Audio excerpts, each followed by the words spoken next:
human body really is amazing, and the way the body adapts to different situations and the way it changes just by tweaking such minor details really is incredible. By eating a little too much food consistently each day, your body gains a lot of body fat very fast.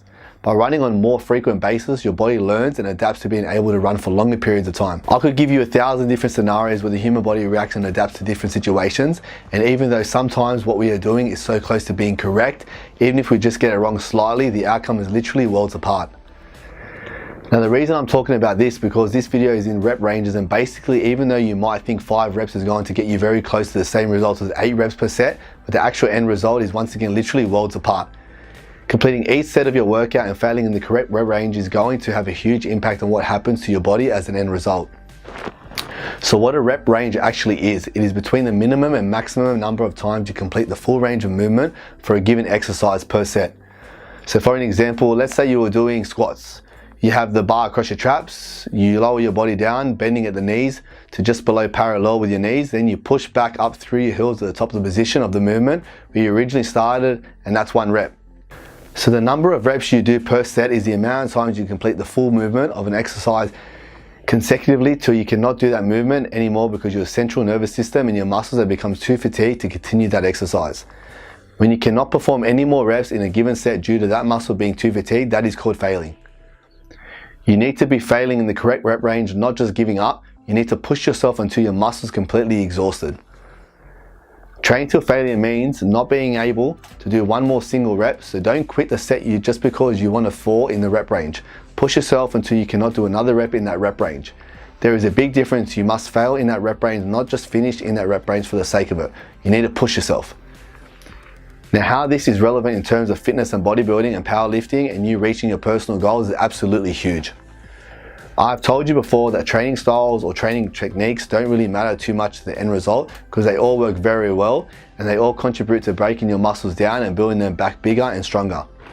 Obviously assuming you are getting adequate amounts of rest and recovery and that you're training at 100% intensity. However, I cannot say the same for rep ranges. Failing in the correct rep range is very important when it comes to reaching individual goals because even though you might be only a few rep range of failing in the correct rep range, the end result is very different. If you are missing the correct rep range 4 or 5 reps and you did this for multiple months or even a year, you could be sacrificing literally all of your progress, and I'm going to explain to you how. There are 3 different categories where it comes to failing in certain rep ranges. If you are failing at 1 to 7 reps per set, you are training to get stronger. So anywhere from 1 to 7 reps is not actually going to help you build very much muscle. It is not going to make you look any better. All it is basically going to do is make you stronger. Generally, if you're failing in the low rep range of 1 to 7 reps, place a huge emphasis on a muscular strength and neurological improvements. Now what I mean by this is your body gets physically stronger and learns to activate your muscle fibers more efficiently to let you lift more weight. Each repetition is so close to your body's maximum strength that the body reacts by improving your maximum strength for next time you complete that exercise. As I said, the human body is a fascinating concept and it adapts because it always wants to be healthy and doesn't want to be put under that kind of stress. So the reason you actually get stronger in this rep range is because your body is preparing itself for the next time you do the exercise and because your body wants that exercise to be a little easier next time. Your muscles actually learn to recruit more muscle fibers and therefore makes you stronger. However, we as weightlifters or bodybuilders don't want it to get any easier because we stop seeing results. We want to keep getting harder so we keep progressing. So next time we put even more weight on, once again, your body will work its magic. It will get used to the amount of weight, so next time you add more on, so on. This is how you become stronger. Now by adding more weight each set, by adding more weight on each of our lifts on a weekly basis is called progressive overload. And progressive overload is a very effective technique in terms of making progress with your training. So basically at the end of the day, if you're trying to get stronger and you're not actually focused on seeing muscular development or visual changes in your body, then failing in the 1 to 7 rep range is going to be perfect for you. Me personally, I do not do a lot of strength training as I find it places a lot of stress on all my joints and I get injured a lot more often. So strength training does have its place in bodybuilding as it does make you stronger, which means you can lift heavier. When failing in the rep range, medium rep range, training for muscle hypertrophy, and that is what I'm going to explain to you now. Failing in the rep range of anywhere from 8 to 15 reps is perfect for creating muscle hypertrophy. When you lift for medium reps, you get some strength gains, but not as much as you would in the low rep range. Failing anywhere from 8 to 15 reps, your body will respond by increasing in muscular size. Your body isn't placed under so much stress that it needs to repattern itself to fire more muscle fibers faster. like it does at low reps, but the body gets stressed in a way that requires more muscular fiber size and more muscular endurance, so it improves in that aspect. Once again, the human body adapts according to what it needs to do to maintain normal function. Failing anywhere from 8 to 15 reps is the perfect rep range if you're looking to see an increase in muscular size or see visual changes within your body. For me personally, I normally do fail between the rep range because I train to look good. That is my goal. When I say train to look good, there is a reason behind this. Everything I do is done for a reason. I am a professional. I am a full-time fitness coach. I need to look good in all my photos as that's my job. I need to maintain a physique other people aspire to because I am a coach. I'm not being arrogant, but basically and honestly, I am walking billboard of what I'm capable of. So don't get me wrong, I love being strong.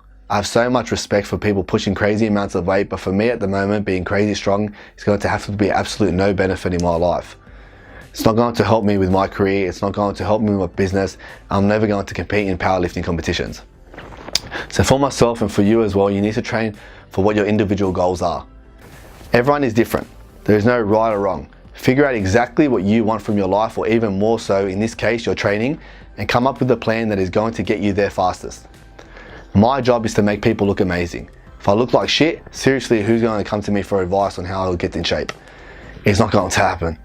So anyway, if you're failing in the rep range of 1 to 7 reps, you're training for strength, not size.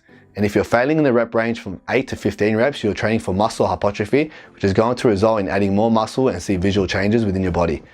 If you're failing anywhere from 16 to 25 plus reps, you're training for muscular endurance.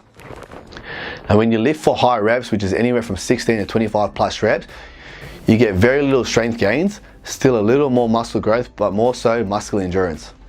Each repetition doesn't require as much strength, so your body doesn't need to adapt for that. The weight is a little too light to really focus on increasing in muscular size. However, the body does require more muscular endurance because you are asking it to work over and over again due to the high amount of repetitions you're performing in that set. By increasing your muscular endurance basically slows the lactic acid buildup in the muscle group you are training and allows you to perform more repetitions more regularly before your muscles give up. Now once again, training for muscular endurance also does play its part in the bodybuilding world. I train really high reps sometimes at the end of my workouts when I'm basically wrecked. It is a very effective way to train past failure. Now high reps are good when you can hardly lift a single weight at the end of your workout, which should be pretty much every workout. Doing high reps at the end of a workout is crazy, painful but awesome feeling at the same time. You pick up a really light weight and you just rep out until your muscles literally feel like they're on fire. Sometimes you won't be able to lift the weight where you want to lift normally in the failure rep range of 8 to 15 reps, so you need to go really light and pump out the reps to maximize the amount of tears you create in the muscle for that given workout. Now I find high reps a very good way to finish a workout or do at the end of a drop set or a superset. So I'm just going to recap for you one more time. Failing in the rep range of 1 to 7 reps is going to increase your strength and maybe add a very small amount of size. Failing in the rep range of 8 to 15 reps is going to increase muscle hypertrophy, which is slightly going to increase your strength, slightly increase your muscular endurance, but more so focus on increasing the actual size of the muscles. Failing in the rep range of 16 to 25 plus reps is training for muscular endurance, so you may add a little bit of size, but more so increase the amount of times your muscles or the muscle can move the weight comfortably. Each rep does play its part in the bodybuilding, fitness, powerlifting world, so again, there is no right or wrong. It just comes down to what your personal goals are. There is a right or wrong if you know what your goals are and you are failing in the wrong rep range, but as a general conscience, each rep range is correct based on your training goals. Now, just before I finish up, I want to explain another really effective training tip you can use to mix up your training and stop your body getting used to the same thing. Okay, so yes, there are rep ranges and processes and techniques that work better than others for certain training goals, but at the end of the day, as long as you are there, giving it literally everything you have at 100% intensity, you are going to come out a better version of what you were when you walked in. To me, life is all about progression. I want to be getting better in every aspect of what I do every day of my life. If you keep getting better in every aspect of your life that is important to you, every single day of your life, you can imagine where you're going to be in 5 or 10 years time. I'm telling you now that I is going to be in a much better position than when you were now, which I personally find really exciting. Now, progression is a very powerful concept, and progressing all the time will make you very happy. So yes, rep ranges do matter in terms of what your training goals are, but by incorporating all of them regularly and mixing up all the time, it's just going to help improve the other and so on. They all work. As long as you are there putting in the work in the gym as often as you can and eating as well as you can all the time, you'll be making very good progress very fast. Hope you liked the video, guys. Thank you for watching.